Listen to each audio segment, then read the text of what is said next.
What up and welcome to Rama Screen YouTube channel, and here's my review of Netflix new movie, The Last Kingdom, Seven Kings Must Die. Let's rock this.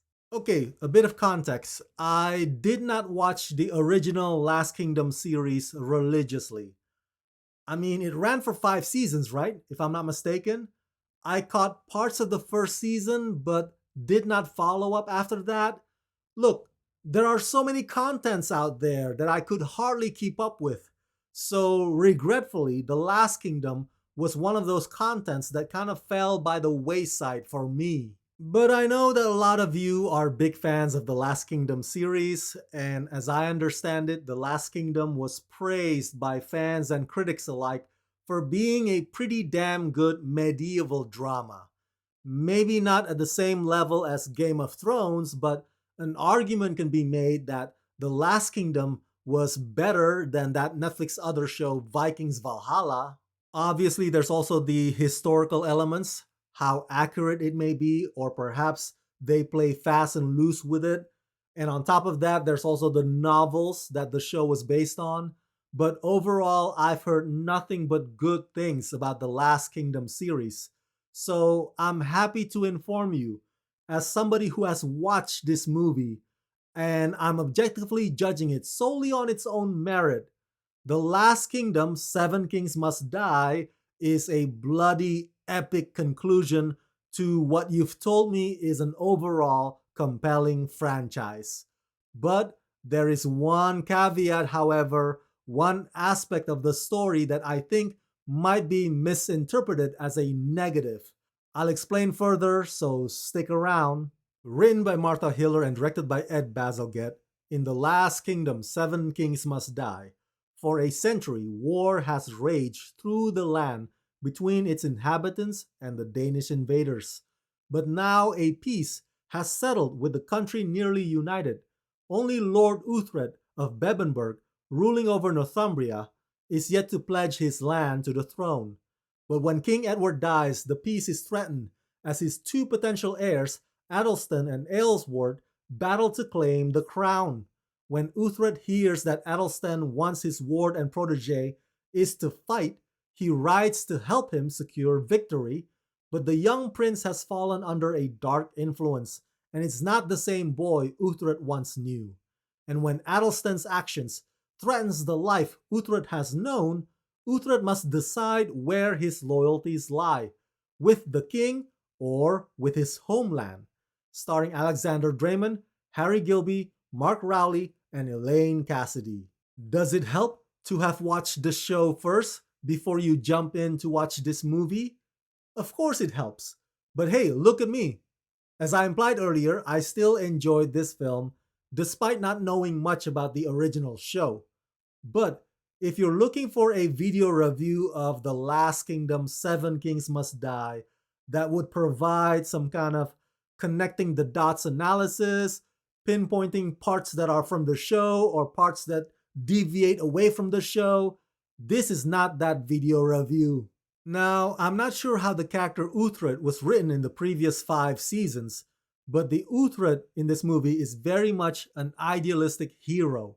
He refuses to be king, he desperately wants to bestow his wisdom on Athelstan.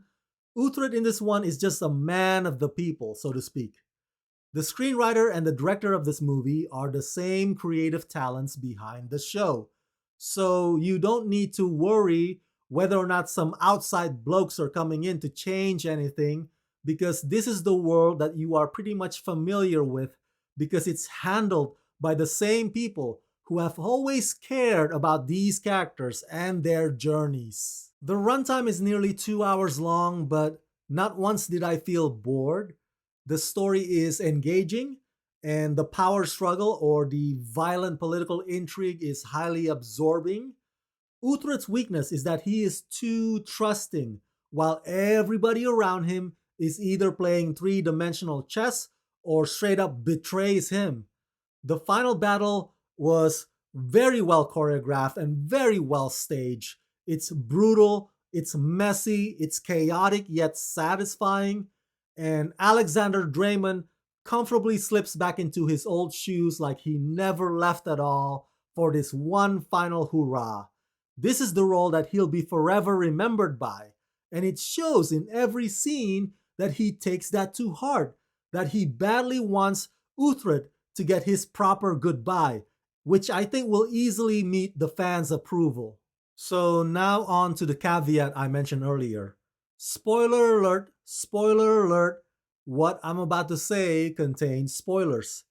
You see, the young prince or young king, Athelstan, is under the dark influence of his devious advisor who happens to be gay, and they both have a secret gay romance with one another. Long story short, Athelstan realizes that he's being used all this time, and he blames it on himself for having relations with that advisor. The script makes sure that Uthrit tells Athelstan that that's not the problem.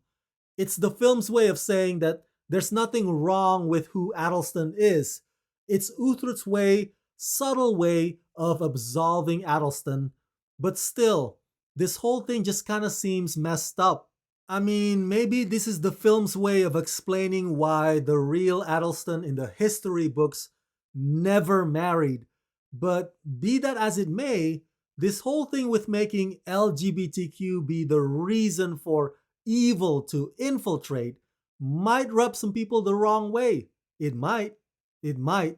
It's flashbacks to the old days when TV programming used to make gay characters be the shady, manipulative villains of the story. Hey, I may be reading too much into this, and maybe I'm the only one who feels strongly about it.